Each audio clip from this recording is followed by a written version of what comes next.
Era un día luminoso y frío de abril y los relojes daban las 13. Winston Smith, con la barbilla clavada en el pecho, en su esfuerzo por burlar el molestísimo viento, se deslizó rápidamente por entre las puertas de cristal de las casas de la Victoria, aunque no con la suficiente rapidez para evitar que una ráfaga polvorienta se colara con él. El vestíbulo olía a legumbres cocidas y a esteras viejas. Al fondo, un cartel de colores, demasiado grande para hallarse en el interior, estaba pegado a la pared. Representaba solo un enorme rostro de más de 1 metro de anchura, la cara de un hombre de unos 45 años con un gran bigote negro y facciones hermosas y endurecidas. Winston se dirigió hacia las escaleras. Era inútil intentar subir en el ascensor, no funcionaba con frecuencia y en esta época la corriente se cortaba durante las horas de día. Esto era parte de las restricciones con que se preparaba la Semana del Odio. Winston tenía que subir a un 7.º piso. Con sus 39 años y una úlcera de varices por encima del tobillo derecho, subió lentamente, descansando varias veces. En cada descansillo, frente a la puerta del ascensor, el cartelón del enorme rostro miraba desde el muro. Era uno de esos dibujos realizados de tal manera que los ojos le siguen a uno a donde quiera que esté.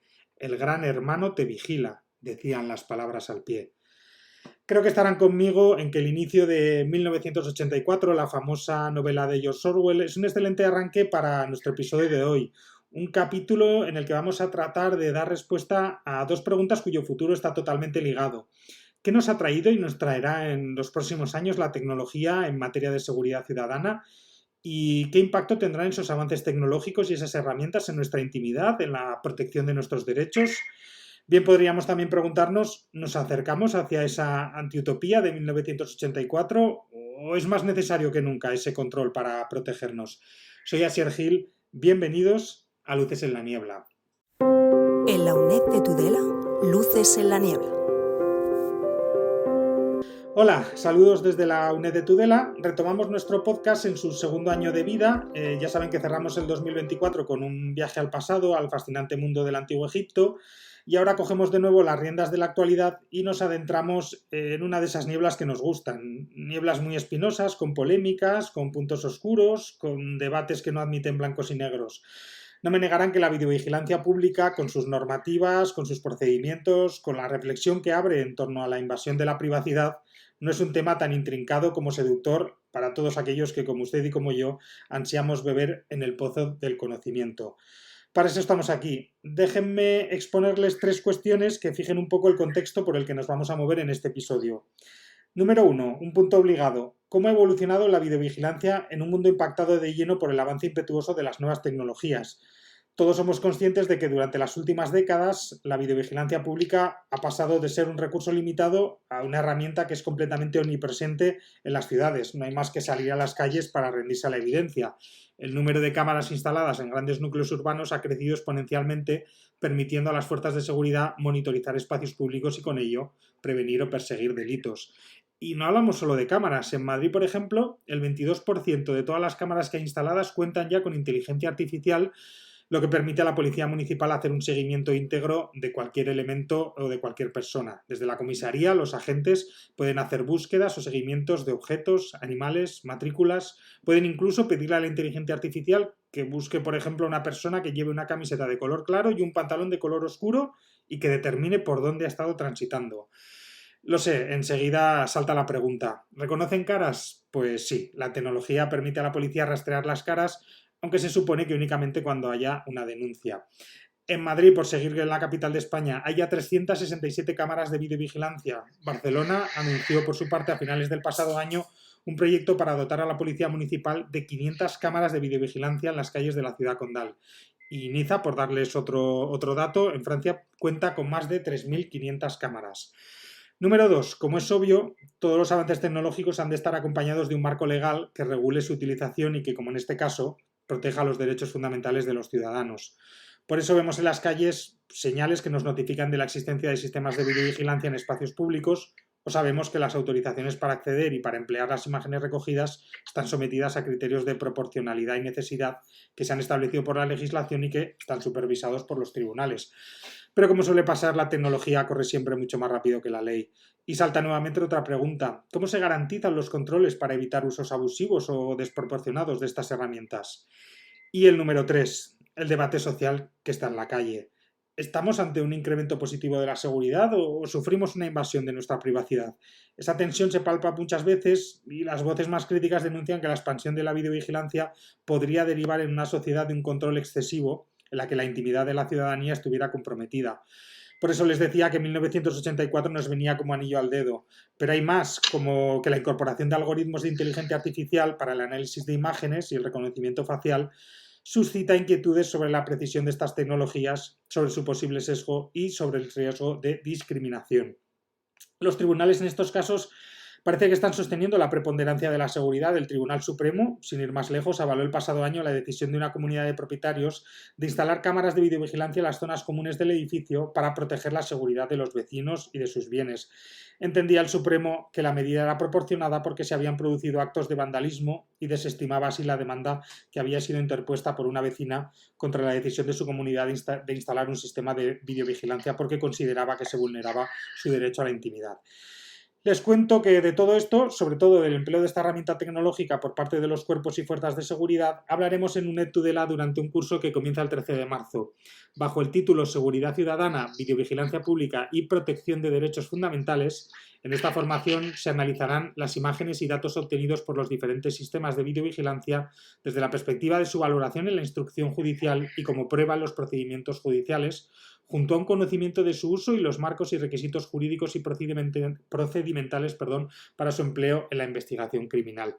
También se realizará un abordaje de la incursión de la inteligencia artificial en el ámbito de la videovigilancia, la seguridad pública y la delincuencia, así como su aplicación a la investigación policial y judicial. Y por último, se expondrán las posibilidades jurídicas y técnicas respecto a la posibilidad del intercambio y aprovechamiento de datos compartidos por diferentes cuerpos policiales.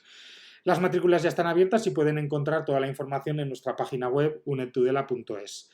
En este curso, profesionales de diferentes ámbitos expondrán sus puntos de vista acerca de la videovigilancia pública y hoy contamos con dos de sus ponentes para que nos ayuden a encontrar la salida de, como les he dicho antes, pues una niebla muy espesa y profunda.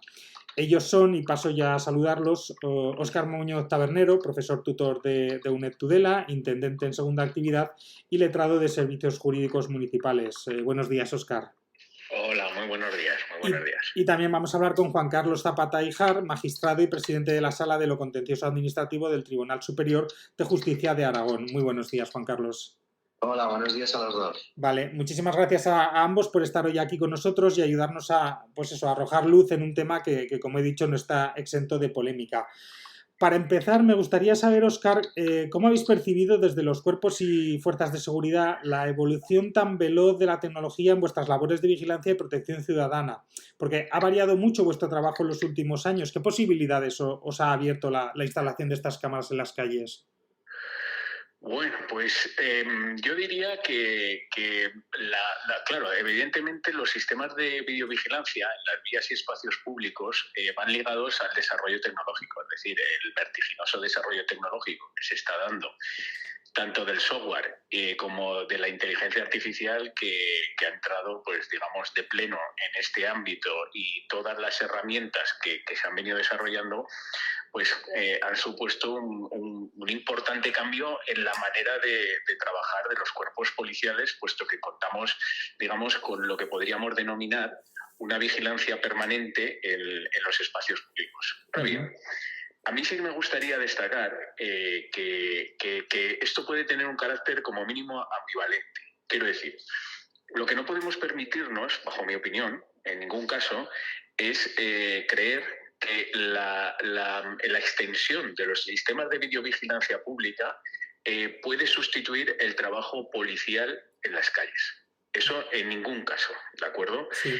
Viene a ser una herramienta más de apoyo, algo que facilita la prevención y luego la posible investigación o represión de los ilícitos penales o administrativos, pero en ningún caso podemos permitirnos el pensar que eso va a sustituir el trabajo policial de los agentes en las calles. Y lo digo por un motivo, si me permitéis. Sí. Yo he visto últimamente, por lo menos en el ámbito que más conozco, que es el de la Comunidad Autónoma de Aragón, pero que no se me escapa, que en el resto de las comunidades autónomas de toda España siguen una evolución paralela y parecida. Que en muchos núcleos rurales, zonas rurales, sobre todo en la zona rural, un detrimento del número de agentes disponibles y de la vigilancia por las fuerzas y cuerpos de seguridad del Estado que tienen atribuidas estas competencias, pretende ser sustituido por la instalación de cámaras de videovigilancia. ¿Eso puede tener algo de positivo? Sí, pero yo también diría que puede tener algo de negativo cuando nos pensamos que esa instalación de sistemas de videovigilancia puede sustituir la presencia de recursos humanos en la zona. ¿Por qué? Porque evidentemente un sistema de videovigilancia permite lo que permite, es decir, acreditar y visualizar e intentar identificar qué es lo que ha ocurrido en un determinado momento, en un ilícito administrativo o lo más habitual, en un delito, para que nos entendamos, que se ha cometido y por cuyos presuntos autores o partícipes en el mismo han pasado por esa zona que está videovigilada. Pero no lo evita, ¿de acuerdo? Sí. Entonces, claro, un sistema de videovigilancia siempre tiene potencia y tiene la máxima efectividad y eficacia cuando hay personal, recursos humanos policiales que lo están gestionando en directo. Es decir, que ante la comisión y la noticia de la comisión de un delito, inmediatamente, a través del uso de esos sistemas de videovigilancia, pueden apoyar a los recursos humanos que están actuando sobre la zona. Pero el pretender, como parece que se está entendiendo en muchos casos, que en núcleos rurales muy pequeños, donde no hay fuerza y cuerpo de seguridad que esté gestionando ese sistema de videovigilancia, más allá del posible efecto disuasorio que puedan tener, van a evitar la comisión de actos delictivos, yo creo que es una postura muy arriesgada y muy equivocada.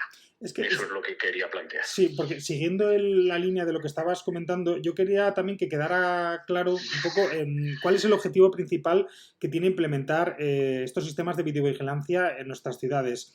Porque son una herramienta disuasoria, os permiten actuar al momento para evitar delitos o sus imágenes se emplean a posteriori, o igual las tres cosas, no lo sé.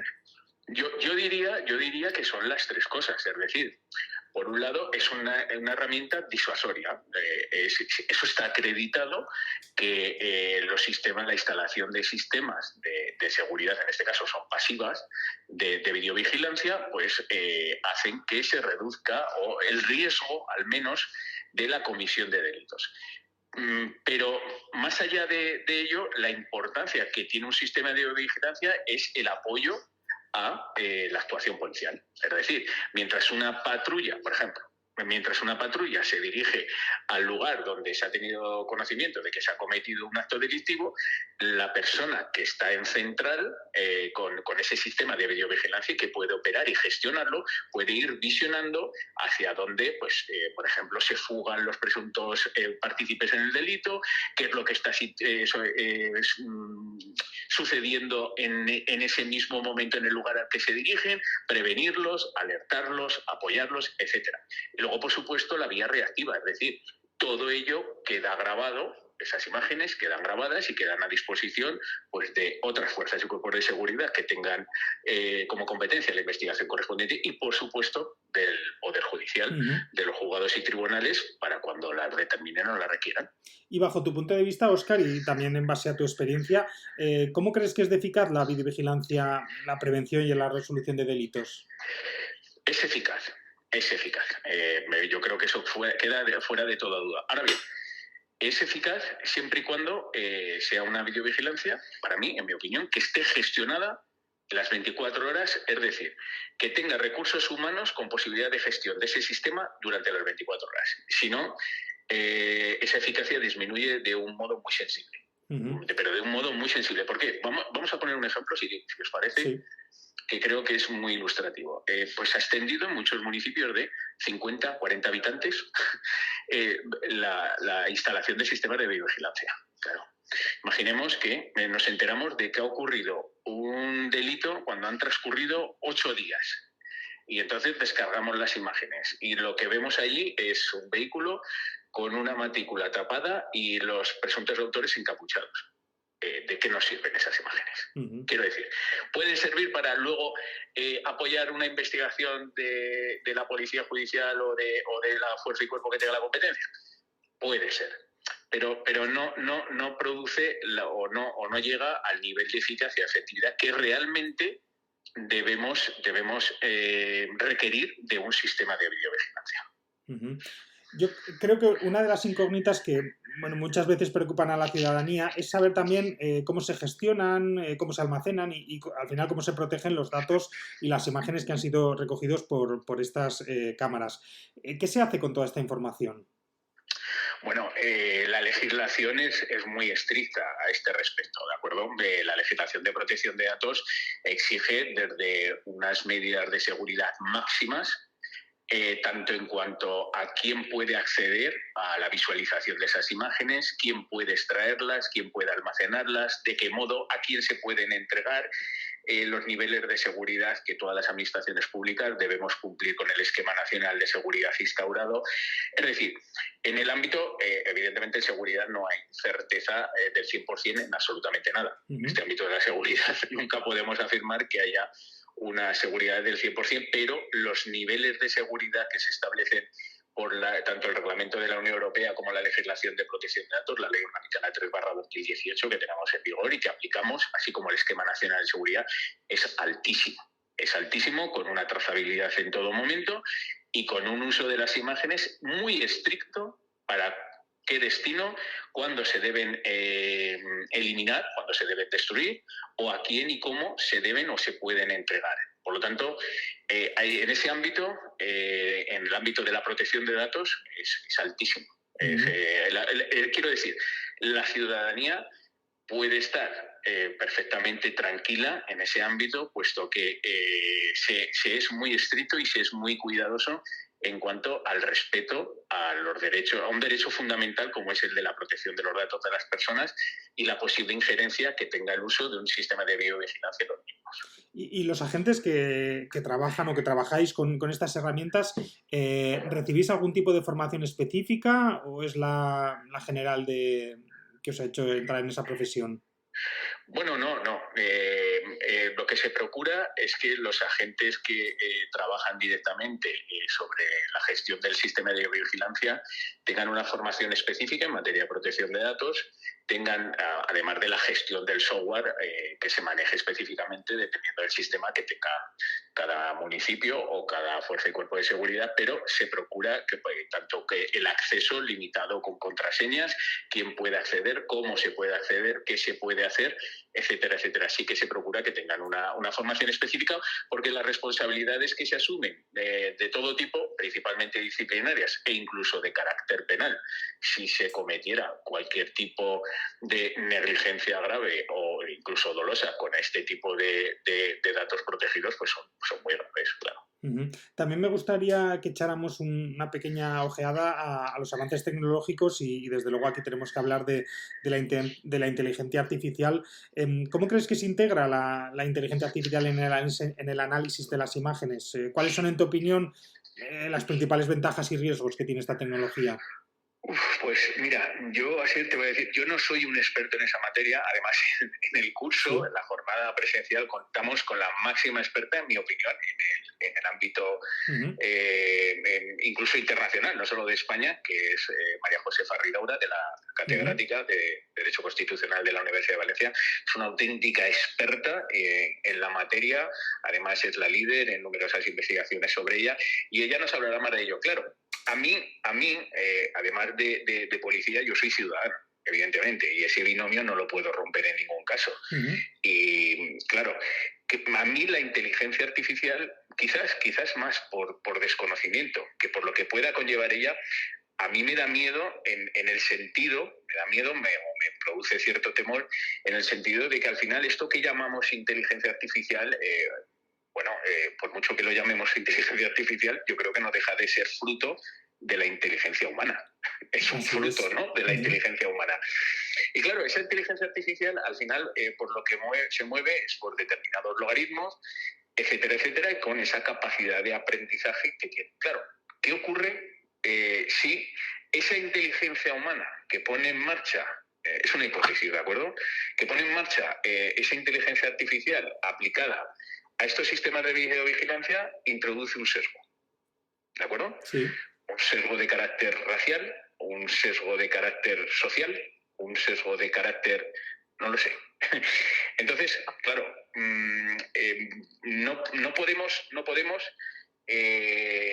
confiar plenamente sin, por supuesto, tenemos con nosotros a un magistrado que es un auténtico profesional y experto en esta materia, pero no podemos dejar, ¿de acuerdo?, de tener un control, en mi opinión, que además debe ser ejercido por el Poder Judicial, como el poder independiente que tenemos aquí en nuestro país, en nuestro Estado de Derecho, para evitar que se puedan incurrir a través de la aplicación de la inteligencia artificial y, por lo tanto, en definitiva, de lo que al final van a ser decisiones automatizadas en sesgos, en prejuicios, en estereotipos y demás que pueden determinar un perjuicio para determinadas personas en virtud de esos rasgos. Yo ahí me produce todavía, quizás más por desconocimiento, como digo, ya para eso estoy totalmente esperando con ansiedad a escuchar a la experta, que creo que es una grandísima suerte para nosotros tenerla en Tudela. Pero lo poco que conozco en ese ámbito a mí me produce cierto temor. Cierto temor por lo que he conocido de la toma de decisiones automatizadas en otros aspectos. Y ya para terminar, también me gustaría que echaras un poco la mirada al futuro y el futuro más inmediato. ¿Y qué crees que nos espera? ¿Que se va a aumentar el número de cámaras instaladas en los espacios públicos? ¿Y tú crees, cómo crees que debería sentirse el ciudadano ante la aparición de cada vez más y más cámaras en las calles? Hombre, pues a ver, que se van a seguir implementando, es decir, aumentando el número de cámaras en los espacios públicos, y ya no solo las fijas, sino las móviles que acompañan a los vehículos policiales, incluso a la propia uniformidad y a los propios agentes, esos dispositivos de grabación unitarios que ya aportan esos uniformes, los drones que cuentan con cámaras, etcétera, etcétera.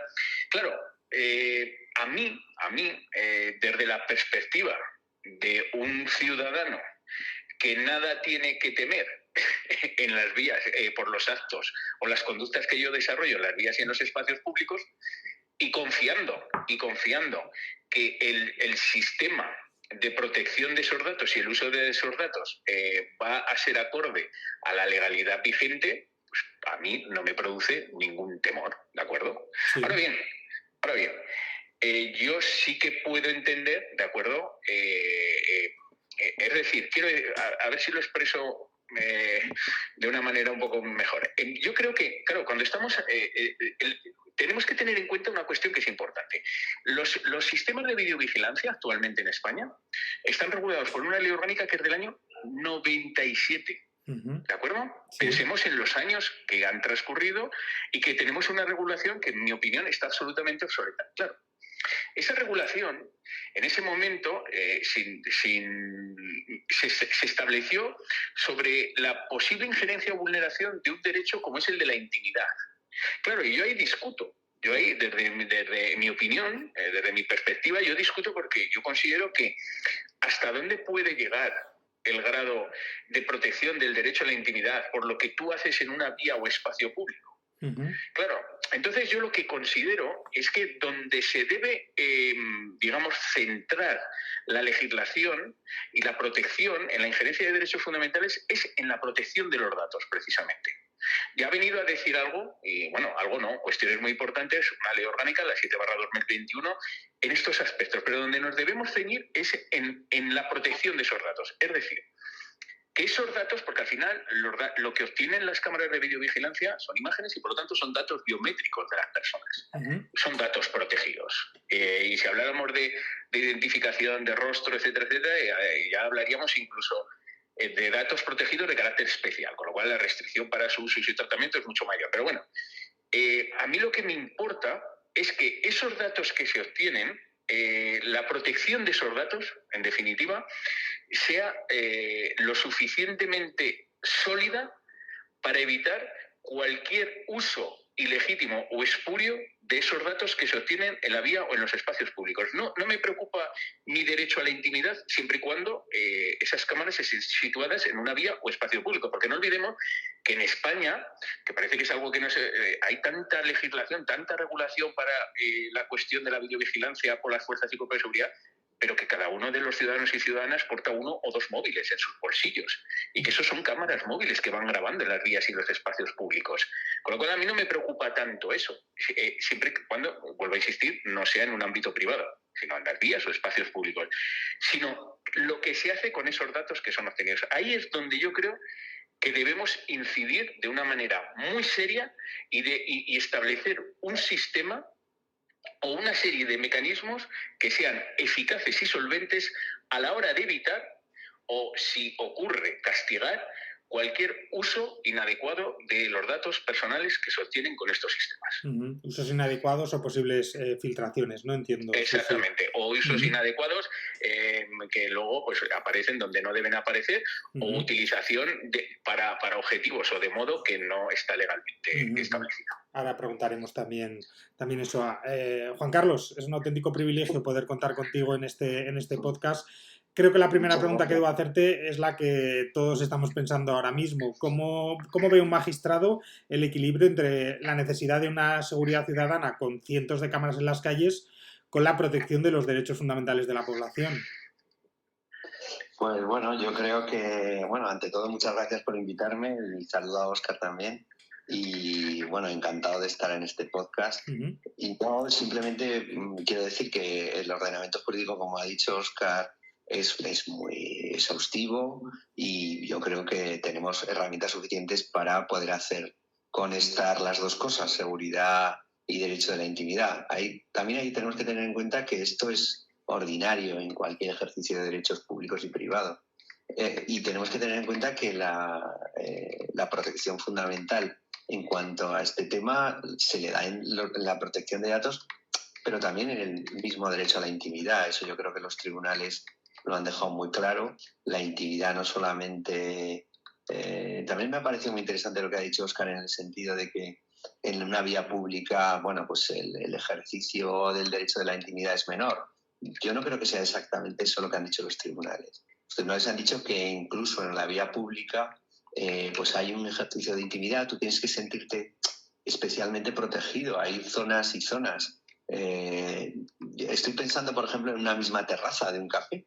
Ahí se ha hecho público y mucho más a partir de la pandemia, que la terraza de un café es casi como el café mismo. No sé si me estoy explicando. Sí. La situación de la intimidad no es lo mismo en una vía pública en la que estás andando, y, en fin, incluso en una plaza, en un concierto, en fin, como la vida es tan variada y el ejercicio de una función pública de seguridad es tan amplio, pues yo creo que los tribunales, cuando tenemos que controlar este tipo de cosas, tenemos que ir a la situación concreta de cada caso. Yo creo que eso la jurisprudencia lo ha dejado muy claro. Mecanismos hay.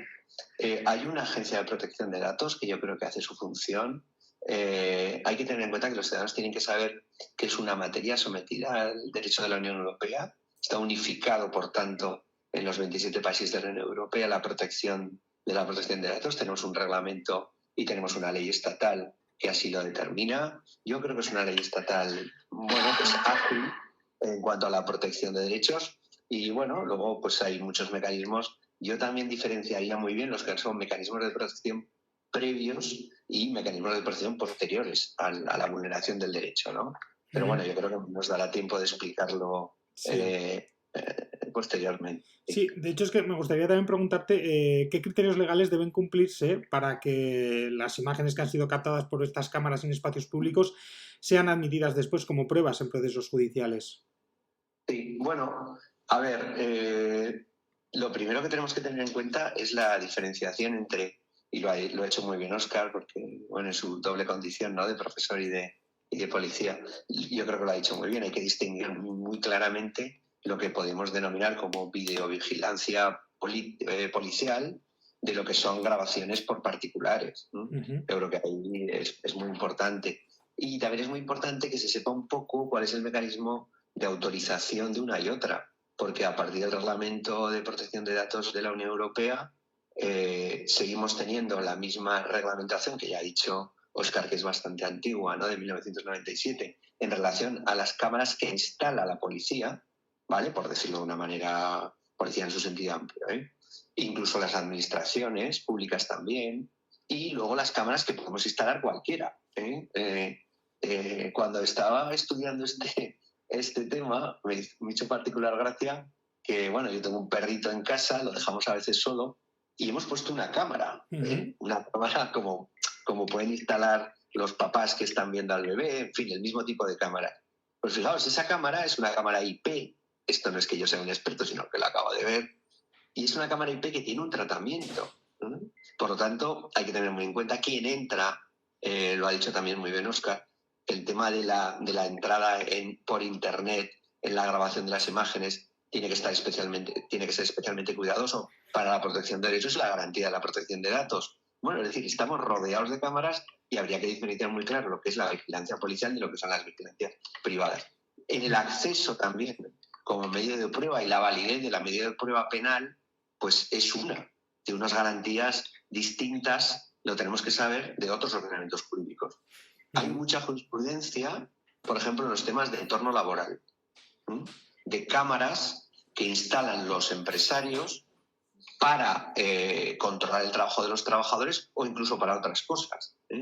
¿Cómo influye el conocimiento que tienen de esas cámaras, de lo que graban esas cámaras en decisiones empresariales graves, como puede ser incluso el despido, ¿no? Hay jurisprudencia en relación a personas cuáles son los requisitos que tiene que tener esa grabación para, si has obtenido la idea clara de que, por ejemplo, un cajero se queda con el dinero de Mercadona, por decirlo de una manera clara y que todo el mundo lo entienda, eso vale o no en un procedimiento de despido. Quiero decir, la jurisprudencia ha ido matizando temas muy importantes, como puede ser, por ejemplo, la información al trabajador. Hay que informarle al trabajador de la cámara, esos son derechos previos. En fin, yo creo que son temas que la jurisprudencia va matizando y tenemos en cuenta también que en una materia tan delicada y que es una materia que está tan sometida a las nuevas tecnologías, la jurisprudencia también va evolucionando. El Tribunal de Derechos Humanos incluso ha llegado a asuntos de España en relación a las grabaciones sobre la pertinencia de un despido.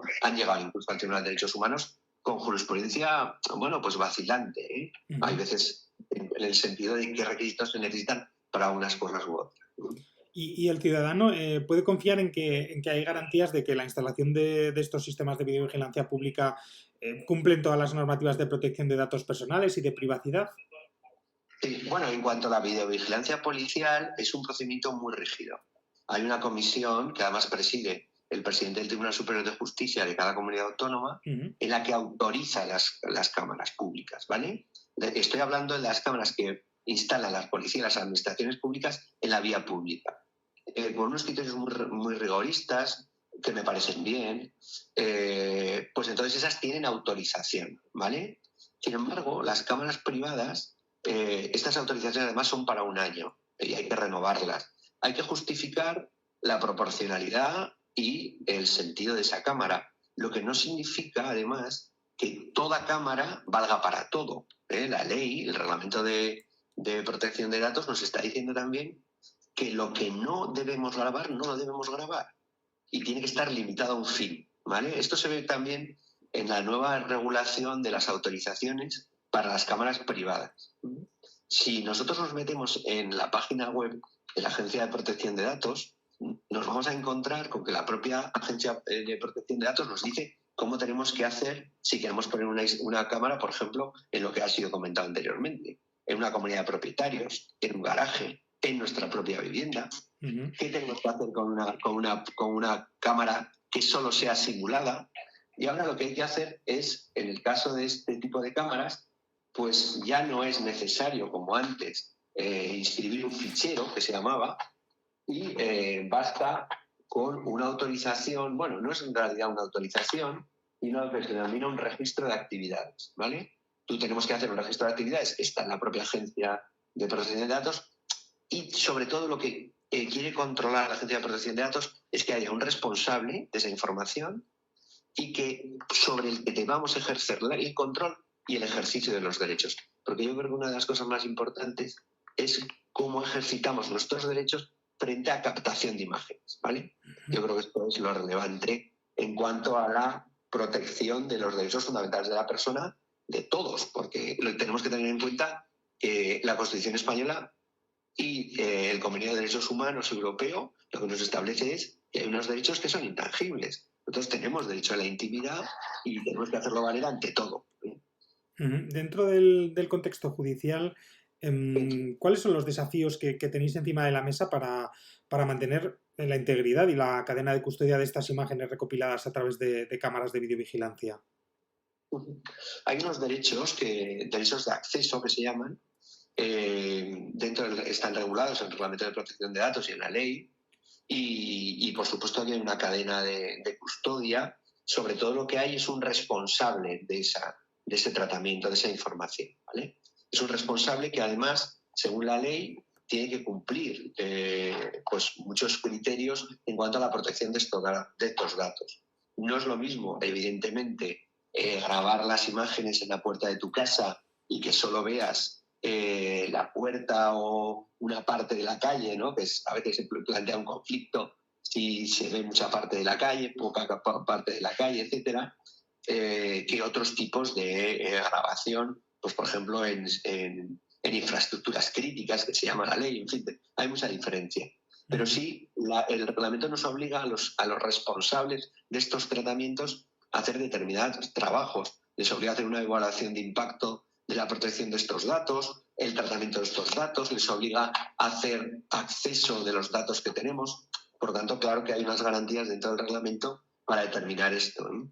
Y sobre todo lo que claramente el reglamento es los derechos de las personas afectadas por la grabación, que me parece que es ahí donde tenemos y donde desde luego afecta todo esto que hemos estado hablando de la inteligencia artificial. Y yo creo que la inteligencia artificial en estos temas lo que en realidad nos está enseñando es a una mejor y más fácil tratamiento de datos. Es decir, los datos existen, pero con la inteligencia artificial, como hemos visto, pues la posibilidad de afectar un derecho de intimidad se multiplica, porque es mucho más fácil llegar a una información que antes era mucho más compleja, ¿no? Yo creo que es ahí donde debemos en realidad hacer una especial protección de los derechos fundamentales de la persona. Tratamiento y Estado de Derecho tenemos para hacerlo. De hecho, también te quería preguntar, en tu opinión, qué puertas al final se abren con la incorporación de nuevas tecnologías, como estabas hablando ahora, la inteligencia artificial, para analizar imágenes con fines judiciales. Bueno, pues ahora hay muchos mecanismos nuevos. Hay cosas que no nos damos cuenta, pero por ejemplo las cámaras que se mueven, ¿vale? Esto antes no existía en la ley de 1997, y las cámaras que se mueven evitan, por ejemplo, la protección que se puede hacer por parte de la propia comisión, en la que la cámara debería enfocar solo a la calle. Si la cámara se mueve a voluntad de la persona que está haciendo el tratamiento, puede obtener mucha más información, ¿no? Pero ahora hay mecanismos que esto lo multiplican por 1000. Pensemos en un dron. Claro, un dron vuela por encima y obtiene una cantidad de información espectacular. Además, ahora con las nuevas tecnologías, la fiabilidad de las imágenes es altísima. Por lo tanto, está identificando, un dron puede estar volando sobre nosotros y obteniendo una cantidad de información inmensa, ¿no? Y luego hay cosas en las que incluso la propia Agencia de Protección de Datos ha reparado, que son las cámaras in-board, que se llaman, que son las cámaras que están, por ejemplo, en un coche, ¿no? Van grabando información de la propia vía, ¿no? Con información que además puede ser muy útil, ¿no?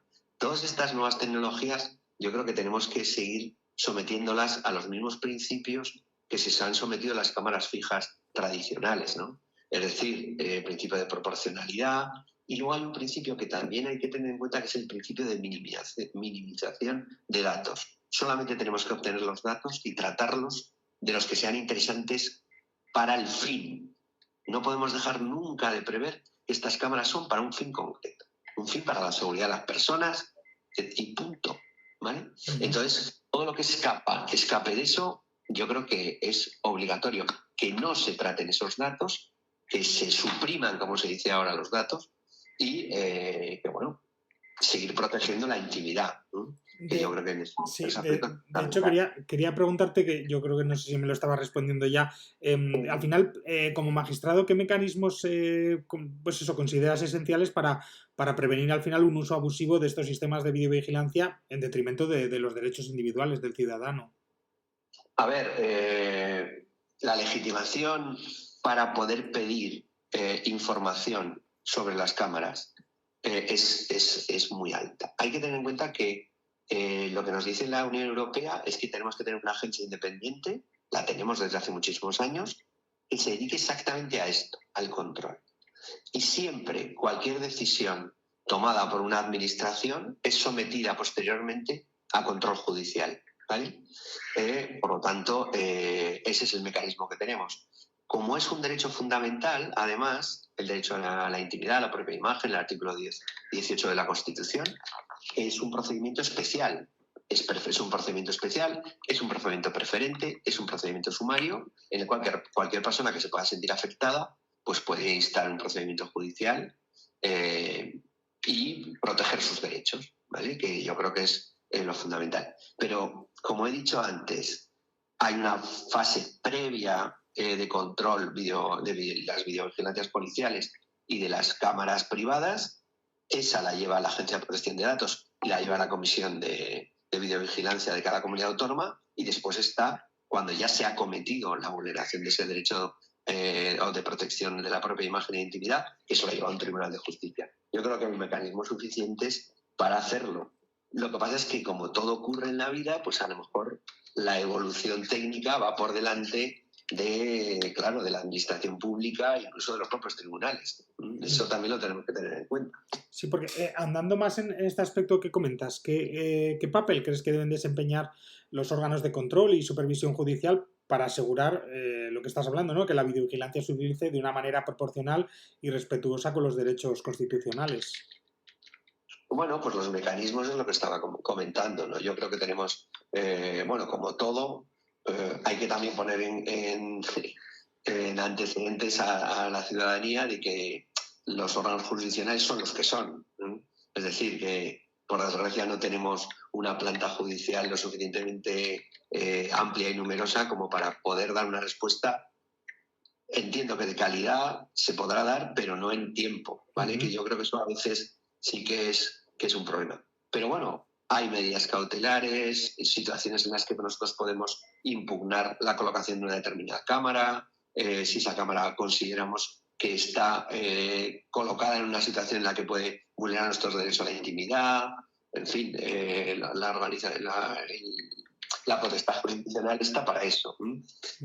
Hay, reitero, dos controles, el previo por parte de la Agencia de Protección de Datos y el posterior por parte de los tribunales, que yo entiendo que en este aspecto es suficiente. Lo relevante también, digo, son utilizar unos principios y también que la ciudadanía interiorice que al colocar una cámara en la puerta de tu casa con un argumento lícito, que es pues evitar o intentar evitar que haya se pueda cometer un delito o una ocupación, tenemos que hacerlo de la manera que no perjudique derechos de otras terceras personas, ¿vale? Cuando una comunidad de propietarios coloca cámaras en su patio, en la patio de entrada, pues que sea así, que solo sea para ese fin lícito. Es decir, intentar evitar las situaciones en las que podemos, con esa colocación de cámaras, producir un perjuicio a tercero o una violación de un derecho fundamental a un tercero.